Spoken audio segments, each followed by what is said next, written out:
Dear student, today we are going to see how to solve the example of bottom-up parser. Today we are going to see that for this given grammar, if we want to parse the input string is XXCC with help of SLR1 parsing technique and LR0 parsing technique. Both SLR1 parsing and LR0 parsing technique, we need to make this grammar into the augmented grammar. Augmented grammar means nothing but that we have to introduce that a one production rule S dash gives S. Okay. Then what is that? This S gives CC. That's why we have to list out them and this becomes our augmented grammar. Then second step is that we need to compute canonical LR0 item set. The canonical LR0 item set on this grammar will be computed with help of goto and the closure function. Means we need to introduce the dot on that RHS side. If we are giving S dash gives dot S, okay, then what happened? That we have to compute that S dash gives dot S. After that dot, what is there? Non-terminal. Means we are getting the production rule S gives CC. That's why S gives dot CC is also need to be added into this canonical set. After that S gives dot CC, okay, so we are getting a S dash gives dot S gives dot CC. After that dot, again we are having the production rule C gives XC. So we need to give C gives X dot C and C gives dot D. So this initial item set is created. Then we people have to apply the goto function on it. Okay. So let me see that after applying the goto function we are getting the new state. In the goto we have to simply shift this dot on that RHS. Means if we say S dash gives dot S, okay, so we are saying that S dash gives dot S, on that we are applying that goto S dash gives dot S. So what we are getting? S dash gives S dot. This is the new state. So we have to number that new state. It is I1. Okay. Then similarly on this I0 we can apply that goto C. So what can be the goto C? Means we have to move that dot operator onto that C. So we having the production rule is S gives dot CC. So this dot is shifted over there. So what we are getting? S gives CC dot C. But after that dot, again C is the production rule. Okay, that's why C gives dot XD, XC and C gives dot D. So we are getting this is as the new production rule. Likewise, we can able to apply on I0, okay, X and I0 D. If you go to apply I0 X, then what we are getting? Go to I0 X, C gives X dot C. But after that dot C, again we need to introduce C gives dot XC and C gives dot D. This is the new item set is being created. Clear? Then on that D, we are getting that C gives dot D. So this dot is shifted over here. So C gives dot D, C dot. So this is that new item set. So we are saying this is I1, I2 set, I3 state and I4 state. Like that fashion we are getting the new state. Okay, let me see. From I0 we are getting S applying on go to S, I1, I2, I3, I4. Then we have to do this step repeatedly. On I1 we cannot do that go to apply, go for I2. We can apply go to C, that's why on go to C we have to shift that C, we are getting new state I5. If we are applying go to X, then we are getting that C gives X dot capital C, okay, and again capital C is there means we are getting the same state. So we are saying that we are going for I3 state. If we apply on dot D, so we are getting C gives D dot, that is I4. It is repeatedly. So we are saying on that go to D, we are getting I4 state. I2 is over, go through I3. Go to apply on I3. On go to C, we are saying that C gives X dot C. So this new state is being created. Again if we apply on go to X, so same state is being repeated. If we are applying on go to D on I3, we are getting that new state. So like this fashion we have to apply it on that on I1, I2, I3, I4. Now what happened? New states are being generated, I5. So what here? Can we apply go to? No, dot is on the rightmost side. Stop it. Let we go for I6? No. Means there is no any state where we can apply the go to. That time we need to stop. This is the second step. That this is nothing but that our canonical LR0 item set. So how many sets are here? I0, 1, 2, 3, 4, 5 and 6. Now we have to construct the parsing table. We already seen that the parsing table of that LR0 and SLR parser, even CLR and LALR is having the two part, action part and the go to part. Here we have to list out how many states we are getting from this diagram. So here we are having 0 to 6 states. Okay. So all these states we have to list out. Action part is consist of our terminals and go to part is consist of our non-terminals. Okay.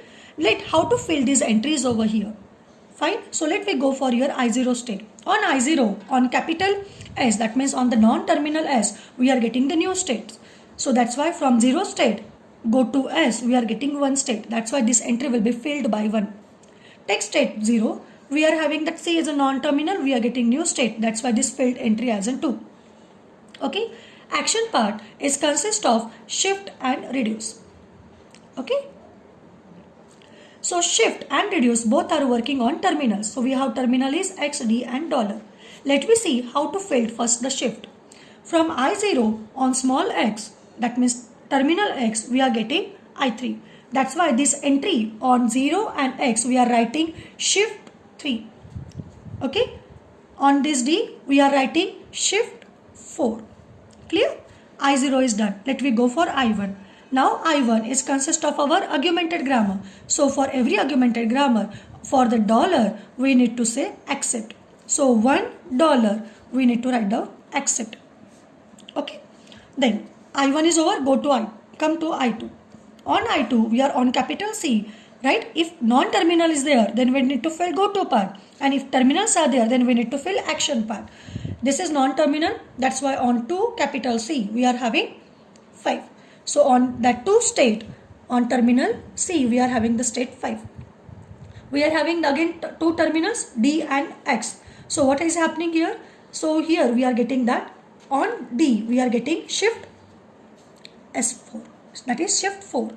On X, here we are having again shift 3. Okay. Why? Because here in this state, there is no any final state. So what is a final state? The final state means that A gives A, B, B dot. This indicates that we have seen all this part. Now this is the time to do the reduction. Here we are not doing any reduction. That's why it comes into that shift. Clear? Fine. Now come to here I3. Is there anything where we are having the dot at the inside? No. Means we can apply that. On that capital C, we are getting that new state. That is I6. That's why this will filled by the go to part on state 3. On state 3, capital C, we are getting the new state 6. Clear? Small x, we are having again same state. That's why we are having shift 3. On D, shift 4. Clear? Now, here what happened on I4? Yes, we are getting this final state. What do you mean by the final state? Dot at the rightmost side. Then, here we have to apply the reduction. Okay? So, how do we apply the reduction? Okay? So, we have to list out that how many production rules we have. We have the production rule is S gives capital CC, C gives XC and C gives D. Number them 1, 2 and 3. Okay. Now what we have to do? We have to take this production rule. What is that production rule? C gives D dot. Means we are having the production rule number 3. So this will be filled at state 4. Means this state 4. These entries are going to be filled. But as this is LR1, SLR1 parser table, then we need to compute follow of LHS. What is the follow of C? Okay, then we need to compute the follow of C and we are getting the follow of C are X, D and dollar. How? If we are going to see X, S gives CC, so C followed by C, that is the first of C is XD. And if we are saying that C, so what is that first of C? That is the follow of C is a dollar, that is the follow of S. That's why the first of C is X, D and dollar. Means this entry is going to be filled on the follow of LHS, that is the follow of C. So we are going to fill the state number 4 X, state number 4 D, state number 4 and dollar. This will be filled with this production rule. What the number we have given? 3. That's why we are saying reduce 3, reduce 3, reduce 3. Clear? Now we have to go for next part. I4 is done, go for I5. What is the I5? We are having the final state. Means what we have to do? We have to say that S gives CC. So this is our first production rule. Okay, as we have numbered here 1. So we have to say that what is the follow of C? Follow of S? Follow of S is nothing but the dollar. This is the starting symbol. That's why that state 5 and dollar, this entry will be filled with R1. This is our reduced 1. Clear? Now, is there any final state? Everything is over. Go to this I6 part. What is on that I6 part? We are getting that C gives XC dot. Means this is our final state. So we need to compute follow of LHS. What is the follow of LHS? X, follow of C, X, D and dollar. So state number 6, X, state number 6, D, state number 6 dollar. All these entries will be filled with second part, that is R2, R2, R2. Clear? Now all state have been done, means our parsing table is ready. Okay, so this is the way that we have to fill that parsing, complete the parsing table. Now what we need to do?